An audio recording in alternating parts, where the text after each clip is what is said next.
Salată cu linte, mozzarella și legume. Gătim cu căsuța mea din produse lactate naturale din cel mai bun lapte. Într-o tavă se adaugă mixul de morcovi, specla roșie, ceapa roșie și ardei dulci. Se stropește cu mere, ulei de măsline și oțet balsamic. Se asezonează după gust cu sare și piper negru. Se dau legumele la cuptor pentru 30 de minute, periodic amestecând. Între timp pregătim dressingul.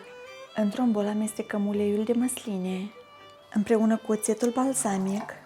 Asezonăm cu sare și piper negru după gust, pătrunjelul tocat, usturoiul zdrobit, fulgi de ardei chili și sosul pesto.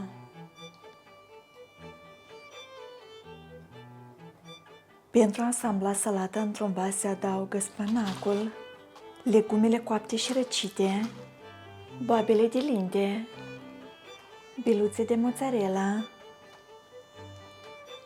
Stropim cu sosul nostru pregătit și amestecăm.